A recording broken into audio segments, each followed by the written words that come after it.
Estamos de volta com o quarto e último bloco dessa entrevista com o Dr. Alexandre Ferreira.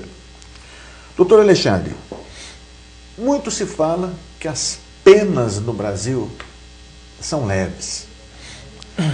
Um criminoso só pode passar no máximo de 30 anos preso, recluso. Qual a sua opinião? As penas são leves? Elas poderiam ser um pouco mais rigorosas? Edilson, eu não vejo assim, na minha modesta visão, que as penas sejam leves. Eu acho que as penas no Brasil, de uma maneira geral, elas são penas duras, são penas severas, digamos assim, não tem nada que possa falar assim que sejam diferentes de outros países. Obviamente que essa legislação ela pode ser alterada de tempos em tempos para coibir um crime que está sendo praticado, né, com mais vezes, como uma forma de coibir um determinado ato ilícito. Então, por exemplo, está tendo muita corrupção, muita concussão, que é o funcionário público exigir dinheiro de outro, pode-se pontualmente aumentar uma pena desse crime.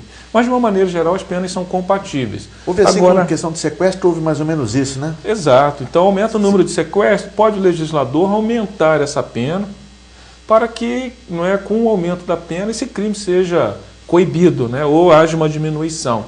Agora, o que é um problema, e aí eu acho que é um problema, opinião minha, que no Brasil você tem uma pena dura, mas as progressões de regime digamos assim, facilitam muito a pessoa sair de um regime fechado e de repente estar na rua. Isso sim é que cabe ao legislador, ao poder legislativo, discutir isso lá no Congresso e entender, caso seja necessário, alterar essa questão da progressão. Agora, no Brasil tem um entendimento muito forte da necessidade de se ressocializar o preso. E ele tem que ser ressocializado, claro, mas cabe discutir se essa ressocialização do preso, ou seja, ele voltar, não é, a ter contato com a sociedade, se essa ressocialização tem que ser tão rápida, igual está, não é, na legislação atual. A gente tem conhecimento de legislação fora do Brasil que, digamos assim, a progressão não é tão rápida quanto aqui no Brasil. Aí é uma questão do legislador, não é, tentar entender o que é o melhor para o Brasil, não é, manter do jeito que está, porque realmente a população, em alguns casos, sente que a pessoa condenada, que praticou um crime, ela não está sendo punida à altura. A justiça não foi feita. Né? Não é? Por exemplo, porque se o réu é primário, com 1/5 da pena, ele pode pedir... Começa a ter progressão. A progressão. E aí, com essa progressão, ele já passa a ter, né, direito de sair para trabalhar. E aí é uma questão de entendimento dos nossos tribunais. Aí o pai dá para uma vítima e fala assim, poxa, minha filha, meu filho está morto, o assassino dele está ali livre. Exato. Não cria essa sensação? Exato, isso não é bom, cria essa sensação de impunidade que pode estimular a prática dos crimes. E aí volta para aquela pergunta que você fez, não é? É a famosa sensação de impunidade, é aquela coisa que faz a pessoa, né, sentir o desejo de transgredir a lei, porque sabe que se for preso, talvez fique pouco tempo na prisão, né, e já volte a sair e com isso volte a praticar, né, novos crimes. Doutor, e a prisão perpétua? Qual a sua opinião sobre ela? Nós temos vários estudos, tá? E eu tenho uma opinião pessoal no sentido de não ser contra a prisão perpétua. Não que ela seja aplicada de maneira indistinta, aleatória. Mas o que eu vejo é que tem certas pessoas que praticam crimes graves. E aí eu não vejo a prisão perpétua como uma coisa para se aplicar a quem roubou uma galinha. Esse não. Foi ofendido no trânsito, apanhou, reagiu, matou a pessoa. Esse não. Não, eu acho que a prisão perpétua, não tenho nada contra ela, ela não existe na nossa legislação, não existe, mas eu também não vejo nada contra ela para que seja caso seja criado, né, seja aplicada para crimes extremamente graves, como homicídios, né, pessoa que venha a praticar vários homicídios ou latrocínio. Porque nós temos exemplos aí de presos, tem 400 e tantos anos para cumprir, ele vai ficar só 30, quer dizer, não é nem 10% da pena acumulada. E aí não é do meu desconhecimento, nós temos estudos, né, que demonstram ou tentam provar, não é, que essa prisão perpétua não será útil para a pessoa, e aí cabe até uma pergunta que a pessoa pode estar questionando. Bem, mas ele vai ficar preso de maneira perpétua, nós vamos pagar a prisão dele, não seria então melhor já também admitir pena de morte? Pena de morte? Veja, é uma outra questão, não é? Eu confesso que eu não sou a favor da pena de morte, mas não vejo problemas em segregar uma pessoa que tenha praticado crimes, não é? E aí eu falo no plural, tá? Crimes graves que justifiquem, né, ele ficar, não é, fora da sociedade. Para a pessoa chegar a 400 anos de prisão, ele praticou mais de 10 assassinatos, né? Sim. Quer dizer, não é um réu primário, esse não, mas é aquela pessoa que já tem a morte do outro como um hábito na vida dele. Mas nós como aplicadores, né, como juízes, a gente aplica aquilo que a gente tem disponível na lei para aplicar. E essa que dá vontade de falar assim, há 40 anos para esse cara não posso. Não, e essa não. O juiz, ele não se deixa levar por essa questão emocional, né? Os juízes procuram sempre julgar de maneira fria, consciente, de acordo com a prova dos autos. E no sempre, caso, né? Todo julgamento é baseado na legislação e naquilo que as partes provam. E no caso, né, no tribunal do júri, quem realmente decide a situação acaba sendo o corpo de jurados.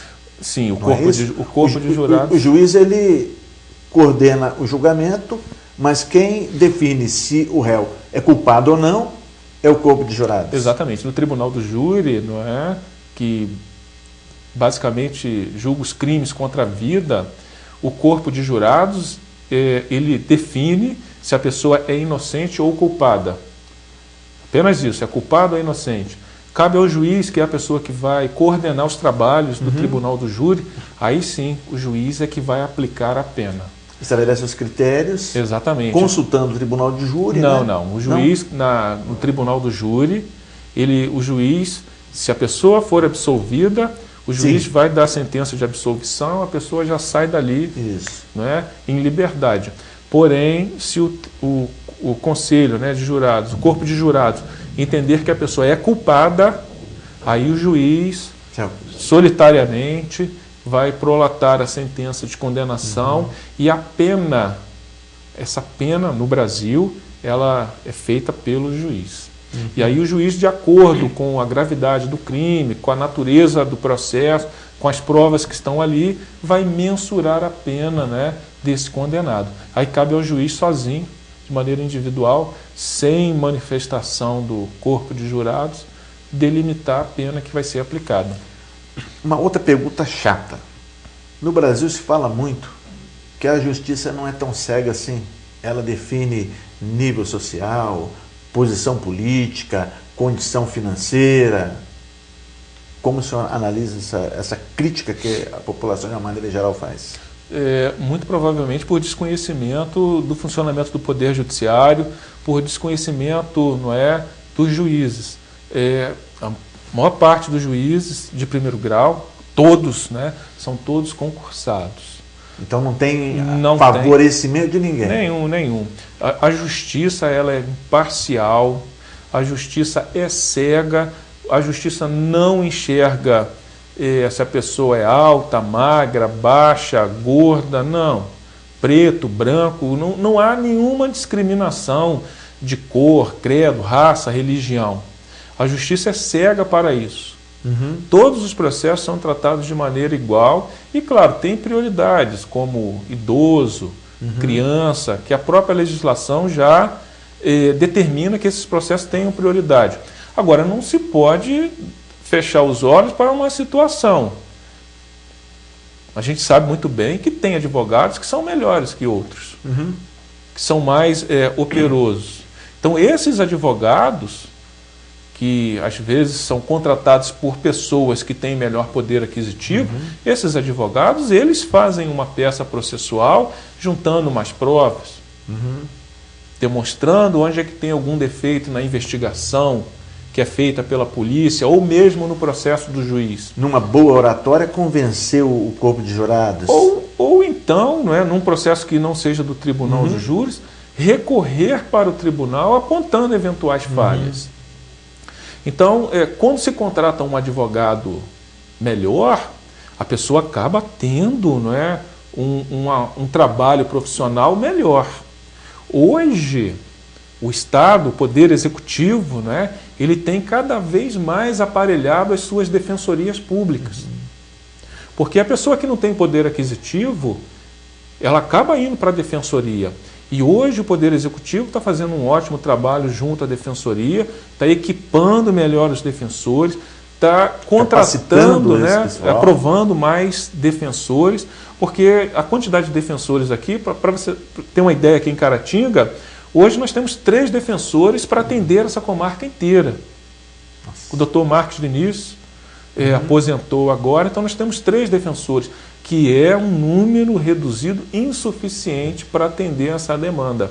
Então, quando se aumenta o número de defensores, que são todos concursados, todos aprovados num concurso muito difícil, todos eles são extremamente inteligentes, profissionais, mas não são numa quantidade ideal. Então, hoje, o Estado está municiando, né, as comarcas com defensores, e eu acredito que quem não tem condições de contratar um bom advogado, caso consiga ser atendido pela defensoria, porque eles também têm limitações, vai estar, não é, acompanhado de um excelente profissional e vai ter o mesmo atendimento daquela pessoa que tem condições de pagar um advogado, né, mais caro. Então, eu só faço isso. Quando se tem bons profissionais, o trabalho acaba sendo melhor. Muito embora, quero deixar claro que aqui em Caratinga nós temos uma faculdade de Direito que forma excelentes profissionais, não temos aqui, né, problemas com nenhum advogado, já que todos, né, são inteligentes e capazes e prestam um bom atendimento. Agora, isso que você falou, né, é uma coisa que às vezes a gente escuta, mas não conheço aqui em Caratinga nenhum advogado que não preste um excelente trabalho profissional. Deixar isso bem claro aqui, né? Até porque eu conheço todos, sou professor de vários e posso afiançar que aqui nós não temos esse problema também.